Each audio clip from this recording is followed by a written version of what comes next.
Hello दोस्तों, आज की वीडियो में हम लोग बात करेंगे how to become a collector. ठीक है, how to become district collector. ठीक है, डिस्ट्रिक्ट कलेक्टर कैसे बना जाता है उसकी बात करेंगे, पूरा डिटेल में डिस्कस करेंगे। ठीक है, क्या क्या क्वालिफिकेशन चाहिए डिस्ट्रिक्ट कलेक्टर बनने के लिए। ठीक है, कौन सा एग्जाम देना पड़ता है, एग्जाम कैसे होता है, उसमें कौन कौन सा सब्जेक्ट पढ़ना पड़ता है। ठीक है, यहाँ देखिए डिस्ट्रिक्ट कलेक्टर लिखा हुआ है, एक IAS का एग्जाम देना पड़ता है। उस एग्जाम के बारे में कंप्लीट डिटेल में डिस्कस करेंगे और कौन कौन सा डिग्री चाहिए, क्या क्या क्वालिफिकेशन चाहिए, वो सब देखेंगे। चलिए देखते हैं। ठीक है, स्टार्ट करते हैं।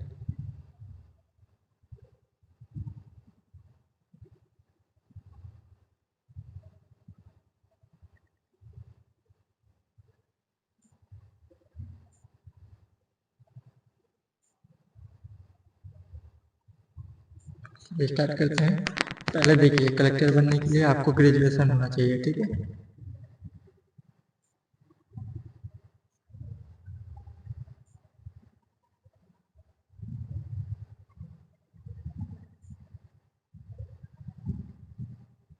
ग्रेजुएट होना चाहिए। ठीक है, 10+2, 12 के बाद 3 साल का कॉलेज का होता है। ठीक है, ग्रेजुएशन कॉलेज कंप्लीट होना चाहिए आपका। ठीक है, ठीक है, ग्रेजुएशन का आपका रिजल्ट चाहिए। ठीक है, ग्रेजुएशन का रिजल्ट चाहिए, first number point.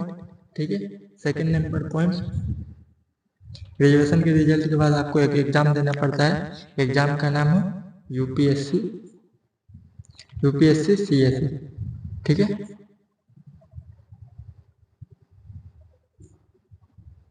Civil service exam. ठीक है, यूपीएससी एक एग्जाम कंडक्ट कराता है, जिस एग्जाम का नाम है सिविल सर्विस एग्जाम। इस एग्जाम को लोग आईएएस के एग्जाम के नाम से भी जानते हैं। ठीक है, आईएएस के एग्जाम के नाम से भी जानते हैं। ठीक है, आईएएस का एग्जाम बहुत सारे लोगों को आपको देखा होगा, आईएएस का एग्जाम, आईएएस का एग्जाम। देखिए, वो आईएएस का एग्जाम में टोटल हर साल एग्जाम होता है। मई के महीने में प्री का एग्जाम होता है। ठीक है, सितंबर अक्टूबर में मेंस का एग्जाम होता है और जनवरी फरवरी में इंटरव्यू कंडक्ट किया जाता है। ठीक है, हर साल ये एग्जाम होता है। ठीक है, एग्जाम में कोई भी करप्शन नहीं होता है, कोई भी धांधली नहीं होता है। एग्जाम एकदम ट्रांसपेरेंसी और इंटीग्रिटी के साथ होता है। ठीक है, अकाउंटेबिलिटी के साथ, कोई भी धांधली वगैरह नहीं होता है, कोई भी घूस वगैरह नहीं होता है, नहीं चलता है इस एग्जाम में। ठीक है, यूपीएससी में देखिए बहुत सारे एग्जाम यूपीएससी कंडक्ट कराता है, लेकिन उसमें से कौन सा एग्जाम, सिविल सर्विस एग्जाम। ठीक है, हर साल होता है। सिविल सर्विस के एग्जाम में 3 एग्जाम होते हैं। एक होता है प्रीलिम का एग्जाम, प्रीलिम, एक होता है मेंस, मेंस, और एक होता है इंटरव्यू, इंटरव्यू होता है। ठीक है, प्री, मेंस और इंटरव्यू, 3 स्टेज में एग्जाम होता है। ठीक है, और कौन कौन सब्जेक्ट आपको पढ़ना है, उसके लिए पढ़ने के लिए आपको बेसिक बुक की ही जरूरत पड़ती है। ठीक है, हिस्ट्री,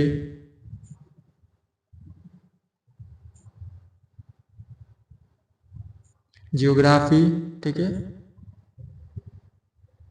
पॉलिटी, इकोनॉमी, साइंस और इन्वायरमेंट। ठीक है, ईवीएस। ठीक है, साइंस में देखिए, साइंस में जो होता है जनरल साइंस यूपीएससी के एग्जाम में नहीं आता। ठीक है, जैसे और सब एग्जाम में देखिएगा, एसएससी के एग्जाम में, फिर से रेलवे के एग्जाम में, ठीक है, पीएससी के एग्जाम में जनरल साइंस आता है। ठीक है, जैसे केमिस्ट्री, बायोलॉजी वगैरह, ठीक है, फिजिक्स, ये सब आता है। लेकिन यूपीएससी के एग्जाम में वो जनरल साइंस नहीं आता। ठीक है, टेक्नोलॉजी वाला साइंस आता है। ठीक है, जैसे स्पेस टेक्नोलॉजी हो गया, ठीक है, बायोटेक्नोलॉजी हो गया, एनर्जी हो गया, ठीक है, रोबोट हो गया, आर्टिफिशियल इंटेलिजेंस हो गया। ठीक है, ये सब चीज़ें वाली साइंस आती है। ठीक है, नॉर्मल साइंस नहीं आता है यूपीएससी के एग्जाम में। ठीक, ये सब देख लीजिए सब सिलेबस। ठीक है, और मेंस के एग्जाम के लिए बहुत सारा अलग सिलेबस है, तो वो आप नहीं देखा आपने तो जाकर पूरी वीडियो एक देख लीजिएगा चैनल पे, चैनल पे अपलोड हो जाएगा 1 या 2 दिन बाद कि क्या क्या सिलेबस होता है, मेंस का सिलेबस। ठीक है, और प्री का सिलेबस सब बता दूंगा मैं। ठीक है, प्री में ये 6 सब्जेक्ट आता है। ठीक है, 6 सब्जेक्ट से बाहर से कुछ नहीं आता है, करंट अफेयर रहता है 10 नंबर का, बाकी सब यही सब रहता है। ठीक है, और मेंस के एग्जाम के लिए आप अलग वीडियो देख लीजिएगा, मेंस का कंप्लीट सिलेबस मैं वीडियो में डिस्कस कर दूंगा। ठीक है, उसके बाद देखिए एग्जाम जो होता है 3 स्टेज में होता है, प्री, मेंस और इंटरव्यू। ठीक है, उसके बाद चलिए और देखते हैं। प्री के एग्जाम में देखिए, प्री के एग्जाम में देखिए 2 एग्जाम होते हैं, प्री में भी 2 एग्जाम होता है। ठीक है, प्री में 2 एग्जाम होता है, एक जीएस, एक सीसेट,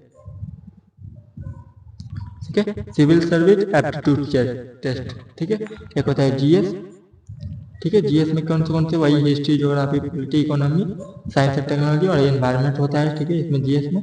और सीसेट में देखिए कौन होता है, एक मैथ होता है, ठीक है, रीजनिंग होता है,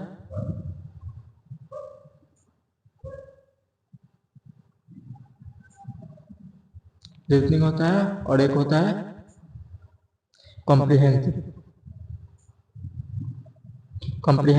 मैथ में बेसिक मैथ नहीं आता है, ठीक है, याद करके यूपीएससी सिर्फ देता है बेसिक मैथ, सिर्फ सिलेबस में उसका मेंशन है कि बेसिक मैथ आएगा 10 लेवल का, लेकिन बहुत हार्ड आता है, ठीक है। आईआईटी के बहुत सारे बच्चे नहीं कर पाते, ठीक है, कैट क्वालिफाइड बच्चे नहीं कर पाते हैं, ठीक है। रीजनिंग और कॉम्प्रिहेंसिव में आपका ध्यान रहेगा तो सीसेट निकल जाएगा, ठीक है। ये क्वालिफाइंग होता है, सिर्फ आपको 200 नंबर का होता है, इसमें सिर्फ आपको 66.66 लाना है, ठीक है। 33% मार्क्स आपको लाना है। आप ये एग्जाम पास हो जाइएगा, तभी ये एग्जाम पास, सीसेट पास होने के बाद ही आपका जीएस का पेपर चेक होगा, ठीक है। ये क्वालिफाई नहीं होगा तो ये चेक नहीं होगा, ठीक है। पहले ये चेक होता है, उसमें अगर 33% आया रहेगा तभी ये होगा, ठीक है, ये चेक होगा। और जीएस का कट ऑफ के हिसाब से जाता है, कहीं 200 में से कभी 91, 100 के लगभग धर के चलिए कि आपको 100 लाना है, ठीक है। 200 में से आपको 100 लाना है, ठीक है। 100 लाइएगा तो आप कट ऑफ से ऊपर ही पकड़ के देखिए। यूपीएससी में अभी फिलहाल 77 कुछ, अगला साल 77 गया था, इस साल पेपर इजी आया था, तो इस साल में थोड़ा कट ऑफ ज़्यादा जा सकता है, ठीक है, 85 या 90 के लग जा सकता है, ठीक है। 100 लाइएगा तो आप पास हो जाइएगा, ठीक है। सीसेट में आपको लाना है 66 से ज़्यादा, GS1 में 100 से ज़्यादा, ठीक है। ये क्वालिफाई हो गया, उसके बाद मेंस की बात कर लेते हैं। देखिए मेंस में जीएस के 4 पेपर होते हैं, ठीक है। जीएस के 4 पेपर होते हैं, ठीक है। ऑप्शनल के 2 पेपर होते हैं, कितना हो गया 6। एक होता है ईसे का पेपर, ठीक है, ईसे का एक पेपर होता है, ठीक है। टोटल कितना हो गया 7 हो गया। ये 7 जो सब्जेक्ट है, ये 7 जो पेपर है, इसका मार्क जो आता है, ठीक है। और 2 पेपर होते हैं, और 2 पेपर वो लैंग्वेज पेपर होते हैं, ठीक है। लैंग्वेज पेपर होते हैं 2 लैंग्वेज, कौन कौन से, देखिए, एक जो होता है, एक इंग्लिश है, ठीक है, एक इंग्लिश तो हो गया, और एक कोई भी आप 8 शेड्यूल में जो लैंग्वेज मेंशन है, 22 लैंग्वेज में से कोई भी आप ले सकते हैं, उर्दू, हिंदी, इंग्लिश, उर्दू, हिंदी, देवनागरी, ठीक है, पंजाबी, ठीक है, तेलुगु वगैरह जो भी मन करे आप, गुजराती ले सकते हैं आप इसमें, ठीक है। ये बेसिक क्वेश्चन आता है इसमें भी, उसी की तरह सीसेट की तरह ही क्वेश्चन आता है, बहुत आसान क्वेश्चन आता है, लेकिन थोड़ा सा पढ़ लेते हैं आप, जो 5 से लेकर 12 के अंदर पढ़ते हैं उसी से क्वेश्चन आता है, ठीक है। इसके बहुत ज़्यादा हार्ड नहीं होता है ये 2 पेपर, ठीक है। ये 300 मार्क्स का होता है, ठीक है, 300 मार्क्स का रहता है, इसमें 75 मार्क्स आपको लाना रहता है, ठीक है, 75 मार्क्स, ठीक है। ये जीएस के 4 पेपर होते हैं, ठीक है। ऑप्शनल के 2 पेपर होते हैं, ईसे का 1 पेपर होता है, ठीक है। हर पेपर ये 250 नंबर का होता है, ठीक है, सब पेपर, ठीक है। 250 नंबर करके 7 पेपर हुआ, कितना हुआ 1750, 1750 और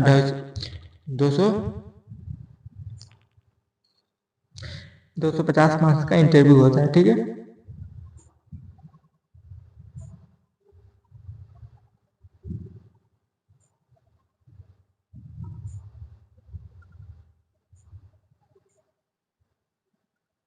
ठीक है, और इंटरव्यू होता है, ठीक है।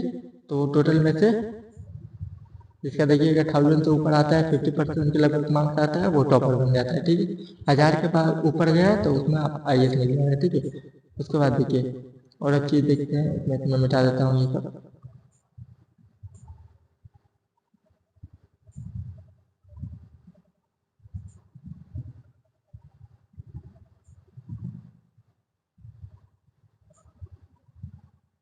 और एक चीज़ मैं बता देता हूँ आपको, ये टॉपिक पूरा है कि आईएएस कैसे बना जाए, ठीक है।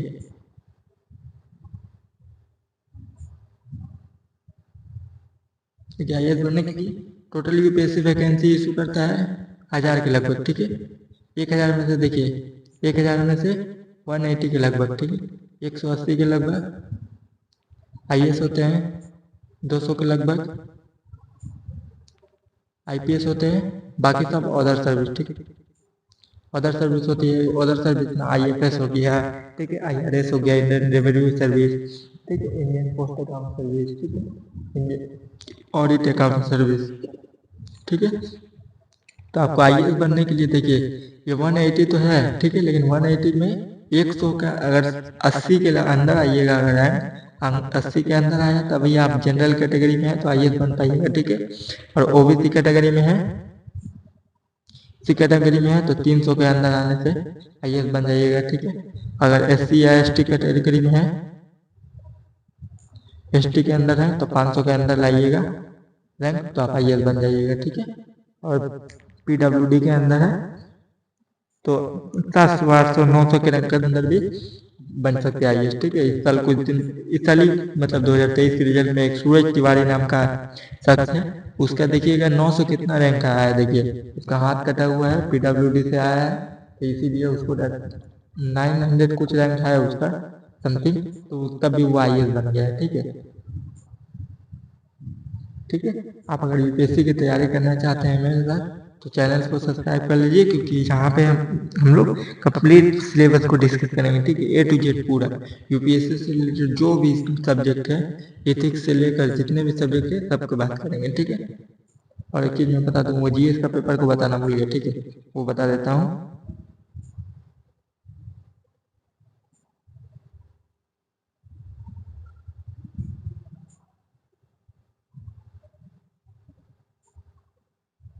देखिए जीएस 1 में जो होता है, जीएस 1 में जो होता है हिस्ट्री होता है, ज्योग्राफी होता है,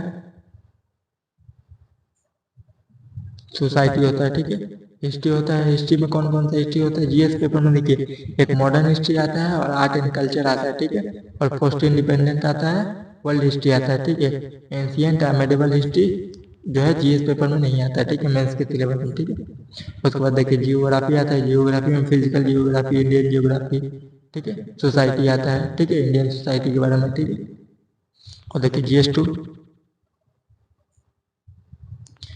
टू में क्या आता है, पॉलिटी आता है, पॉलिटी एंड कॉन्स्टिट्यूशन आता है। ठीक है, गवर्नेंस आता है, गवर्नेंस आता है। ठीक है, और सोशल जस्टिस आता है।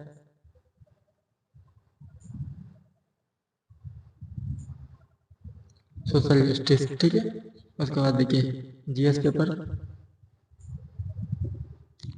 3 की बात करें तो इसमें देखिए इकोनॉमी का आ जाता है, इकोनॉमी आता है, साइंस एंड टेक्नोलॉजी आता है, ठीक है, इन्वायरमेंट आता है, ईवीएस, ठीक है, और 2 सब्जेक्ट आता है वो सिर्फ मेंस के लिए आपको पढ़ना है। ठीक है, इंटरनल सिक्योरिटी, ठीक है, सिक्योरिटी से रिलेटेड बहुत सारे सिक्योरिटी एजेंसी उसके बारे में। ठीक है, मनी लॉन्ड्रिंग, नक्सलिज्म, टेररिज्म, ये सब आता है इंटरनल सिक्योरिटी में। और एक होता है डाइसेस्टर मैनेजमेंट। ठीक है, डाइसेस्टर मैनेजमेंट। ठीक है, डाइसेस्टर मैनेजमेंट जैसे अर्थक्वेक, सुनामी वगैरह, ठीक है, डैम फेलियर, ये वो, साइक्लोन, ठीक, ये सब चीजें डाइसेस्टर मैनेजमेंट में पढ़ा जाता है। ठीक, उसके बाद देखिए जीएस 4 जो होता है वो एक अकेला ही सब्जेक्ट 250 नंबर दिलाता है। ठीक है, उसका नाम है इथिक्स। ठीक है, एथिक्स, इंटीग्रिटी एंड एप्टीट्यूड। ठीक है, इसमें क्या पढ़ते हैं, इसमें इथिक्स, मोरल वैल्यू। ठीक है, इथिक्स मतलब इथिक्स वो शख्स है जो स्टैंडर्ड मॉरल प्रिंसिपल है। ठीक है, जैसे कोई चीज काम जो है आपको लगता है कि ये चीज गलत है, ठीक है, आप ह्यूमन बिहेवियर के हिसाब से फील कर सकते हैं कि ये चीज सही है, ये चीज गलत है। ठीक है, मतलब ह्यूमन बिहेवियर के हिसाब से। ठीक है, तो वही है इथिक्स। ठीक है, मतलब जो ओरिजिनल में ही सही है। एक होता है देखिए रिलीजियस के मामला पे सही होता है, ठीक है, एक इंसान के मामले में सही होता है कि उसको ये चीज सही लगा, मुझे ये चीज सही लगा। ठीक है, वही चीजें इसमें पढ़नी है। ठीक है, सही गलत क्या है, सही गलत का फैसला, ठीक है, इंटीग्रिटी, ठीक है, कंपैशन, ट्रांसपेरेंसी, अकाउंटेबिलिटी, ठीक है, सिविल सर्विस का वैल्यू। ठीक है, एथिक्स में वही चीज है, बहुत सारे फिलोसफियर, ठीक है, थिंकर वगैरह पढ़ेंगे इन लोग सब में। ठीक है, हम लोग सब कुछ पढ़ेंगे यहाँ पे इस चैनल पे। आप नए हैं तो चैनल को सब्सक्राइब कर लीजिए। ठीक है, चलिए अगले वीडियो में हम लोग सिलेबस की बात करेंगे, ठीक है। यूपीएससी मेंस के कंप्लीट सिलेबस, ठीक है, एक ही वीडियो में कंप्लीट करा दूंगा, ठीक है। Polity, economy, history, geography, governance, ठीक है, डिजास्टर मैनेजमेंट, ठीक है, इंटरनल सिक्योरिटी और इथिक्स की भी, ठीक। चलिए तो अगले वीडियो में हम मिलते हैं, चैनल को सब्सक्राइब कर लीजिएगा, ठीक।